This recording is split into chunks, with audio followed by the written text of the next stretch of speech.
محترم سامعین و سامعات، السلام علیکم ورحمۃ اللہ وبرکاتہ۔ یاد رہے کہ میرا یہ چینل خالص دینی و شرعی چینل ہے جو ہر روز احکام شرع پر مشتمل معلومات نشر کرتا رہتا ہے۔ یہ چینل جو بھی احکام شرع نشر کرتا ہے وہ فقہ حنفی کے اعتبار سے ہوتے ہیں، لہٰذا اگر آپ اسلامی و شرعی معلومات ٹھول دلیلوں کے ساتھ حاصل کرنا چاہتے ہیں تو میرے چینل کو سبسکرائب کریں اور بیل آئیکن کو بھی پریس کریں تاکہ میری ویڈیو سب سے پہلے آپ کو پہنچے۔ لائک، کمنٹ اور شیئر بھی کریں۔ آپ ہمارے حوصلہ افزائی کرتے رہیں تاکہ ہر روز ہم ایسی ہی معلومات آپ کو بآسانی فراہم کرتے رہیں۔ آپ کا میزبان دلشاد رضا۔ چلیے پھر ویڈیو کو شروع کرتے ہیں۔ بسم اللہ الرحمن الرحیم۔ دین کا ستون، قسط نمبر 2۔ باپ کے ذمے صرف یہی نہیں کہ وہ خود نمازی ہو بلکہ اپنے اولاد کو بھی نمازی بنائے۔ چنانچہ گزشتہ ویڈیو میں آپ حدیث شریف سن چکے کہ اپنی اولاد کو خواہ بیٹی ہو یا بیٹا 7 برس کی عمر پوری ہونے پر نماز پڑھنے کا حکم دو اور 10 برس کی عمر پر مار مار کر نماز پڑھاؤ۔ یہاں سے مسلمانوں کو سبق لینا چاہیے کہ اگر وہ خود نماز کے پابند نہ ہوں گے تو اپنی اولاد کو کس طرح نمازی بنا سکیں گے۔ لہٰذا اپنے بچوں کی اس ذمہ داری سے عہدہ برآ ہونے کے لیے خود نمازی بننا اور رہنا شرط اول ہے۔ وہ ارباب دولت، علماء اور اہل ثروت مشائخ خصوصی طور پر توجہ فرمائیں جن کے بچے ان کی ثروت و دولت کے بل پر انگریزی درسگاہوں میں تعلیم حاصل کر رہے ہیں اور نماز وغیرہ شعائر اسلام سے ذرا بھی مس نہیں کر رکھتے۔ وہ سوچیں اور اگر اپنی عاقبت کا بھلا چاہیں تو ضرور سوچیں کہ قیامت کے دن جب بارگاہ احدیت جل شانہ میں ان سے باز پرس ہوگی تو ان کے پاس کیا جواب ہوگا۔ شوہر پر جہاں یہ لازم ہے کہ وہ اپنی بیوی کے حقوق شرعی ادا کرے، وہیں یہ بھی لازم ہے کہ بیوی کو نماز کی تاکید کرے، لاپرواہی کی صورت میں اس پر سختی کرے اور تا وقتے کی بیوی نمازی نہ بن جائے اس سے بیزاری ظاہر کرتا رہے۔ حاکم پر دیگر فرائض کی طرح یہ بھی فرض ہے کہ وہ اپنے محکوم کو نماز پڑھنے پر مجبور کرے۔ غفلت کرنے کی صورت میں اس کی سرزنش کرے، یعنی اسے تنبیہ کرے، اسے ڈرائے دھمکائے۔ حضرات پیران کرام کے لیے جہاں اور باتیں ضروری ہیں وہیں یہ امر بھی ضروری ہے اور لازم ہے کہ وہ اپنے مریدوں کو نماز پڑھنے کی تلقین کریں اور غفلت کی صورت میں ناراضگی کا اظہار کریں۔ اللہ تعالیٰ آج کے ڈھونگی پیروں کو توفیق عطا فرمائے۔ جسے اللہ تعالیٰ نے اثر و اقتدار عطا فرمایا ہے اس پر لازم ہے کہ وہ اپنے زیر اثر لوگوں کو نماز پڑھنے کی ترغیب دے، انہیں نماز کی ادائیگی پر آمادہ کرتا رہے۔ مدارس عربیہ دینیہ کے حضرات اساتذہ پر جہاں یہ فرض ہے کہ وہ طلباء کے چال چلن کی نگرانی اور اصلاح کرتے رہیں، وہیں یہ بھی فرض ہے کہ وہ نماز باجماعت کے لیے طلباء پر سختی رکھیں اور جو طالب علم نماز باجماعت کا پابند نہ ہو اسے درسگاہ سے نکال کر باہر کر دیں۔ ایک دوست کے لیے جہاں دوستی کے حقوق ادا کرنے ضروری ہیں وہیں یہ بھی واجب ہے کہ وہ اپنے ساتھی پر اخلاقی دباؤ ڈال کر اسے نماز پڑھنے کے لیے مجبور کرے اور غفلت، سستی کی صورت میں اس سے اپنی بیزاری ظاہر کرتا رہے۔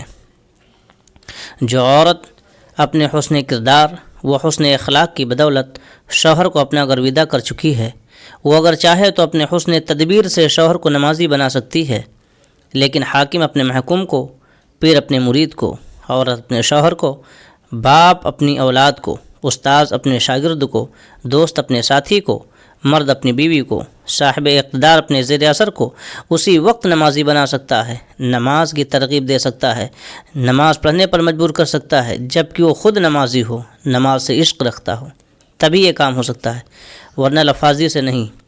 فقہاء کرام رحمۃ اللہ تعالیٰ علیہ مجمعین فرماتے ہیں کہ جو نمازی مسلمان بلا عذر شرعی ایک بار جماعت کی نماز ترک کر دے وہ گناہگار اور مستحق سزا ہے، اور اگر کئی بار ترک کرے تو فاسق و مردود الشہادہ ہے۔ تو مسلمانوں سوچو اور غور کرو کہ جو شخص سرے سے نمازی کا تارک ہو اس کا کیا حال ہوگا۔ پیشوایان دین کا ارشاد ہے کہ جو نمازی مسلمان بلا عذر ترک جماعت کرتا ہو اگر اس کے پڑوسی اس پر دباؤ ڈالنے سے خاموش رہیں تو عند الشرع وہ گناہگار ہوں گے۔ اللہ اکبر۔ تارک نماز با جماعت کی نحوست کا تو یہ حال ہے کہ محلے کے لوگ اس پر دباؤ نہ ڈالنے کی وجہ سے گناہگار ہو رہے ہیں، تو پھر بے نمازی مسلمان کی نحوست کا کتنا ہولناک وبال ہوگا۔ صدا کہ اب مسلمان کا دل مسلمان نہیں رہ گیا۔ اللہ اکبر۔ اے رب العالمین، ہم مسلمانوں پر تو کرم فرما، صدقہ پیارے مصطفیٰ صلی اللہ علیہ وسلم کی وجاہت کا، آمین آمین۔ مسلمانوں، اگر تم سے پوچھا جائے کہ نماز کس نے فرض کی، نماز پڑھنے کا حکم کس نے دیا، نماز نہ پڑھنے پر جہنم کی سزا کون دے گا، تو تم یہی جواب دو گے کہ اللہ تعالیٰ نے نماز فرض کی، اللہ تعالیٰ نے نماز کا حکم دیا، اللہ تعالیٰ نماز کے ترک پر جہنم کی سزا دے گا۔ تو پھر تمہاری سمجھ اوندھی کیوں ہو گئی؟ تم نماز سے کیوں بھاگتے ہو؟ اور قہار و جبار جل جلالہ کے قہر و عذاب سے کیوں نہیں ڈرتے؟ بس اب سچی توبہ کر لو اور ٹھان لو کہ جب تک دم میں دم ہے اس فریضہ الہی سے بے وفائی نہیں کریں گے انشاءاللہ تبارک تعالیٰ۔ اللہ تعالیٰ ہم سب کی توبہ قبول فرمائے اور توبۃ نصوح کی سچی توفیق عطا فرمائے، آمین۔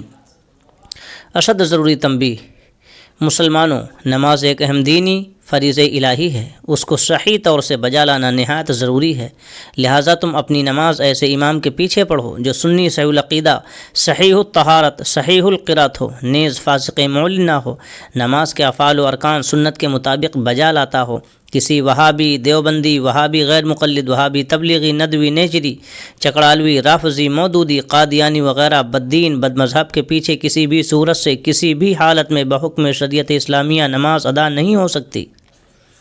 جہاں تمہیں سنی امام نہ ملے وہاں تم الگ نماز ادا کر لیا کرو۔ دور حاضر کے بددینوں کے پیچھے نماز پڑھنے میں بہت بڑی دو خرابی ہے۔ ایک تو یہ کہ نماز ذمے میں باقی رہتی ہے، ذمے سے ساقط نہیں ہوتی، دوبارہ از سر نو اس نماز کو ادا کرنا پڑتا ہے۔ دوسری خرابی یہ ہے کہ ان کے پیچھے نماز پڑھنے سے مسلمان سخت و گناہ گار ہوتا ہے۔ اللہ تعالیٰ جل مجدہ سنی مسلمانوں کو استقامت عطا فرمائے، آمین۔ وصلی اللہ تعالیٰ علیہ وسلم علی افضل خلقہ سیدنا محمد وآلہ وصحبہ اجمعین، وآخر دعوانا ان الحمدللہ رب العالمین۔ محترم حضرات، قسط بھی جاری ہے۔ اس کے بعد انشاءاللہ تبارک تعالیٰ وہابی اور دیوبندی کے پیچھے نماز پڑھنے کے تعلق سے ایک اہم فتاویٰ آپ حضرات کی خدمت پیش کروں گا، جسے سن کر آپ کا ایمان تازہ ہو جائے گا انشاءاللہ۔ لہٰذا آنے والی شاندار معلومات کو حاصل کرنے کے لیے میرے چینل کو سبسکرائب کریں، بیل آئیکن کو بھی پریس کریں تاکہ میری ویڈیو سب سے پہلے آپ کو پہنچے۔ لائک، کمنٹ اور شیئر بھی کریں۔ آپ کا میزبان مولانا دلشاد رضا رضوی۔ السلام علیکم ورحمۃ اللہ وبرکاتہ۔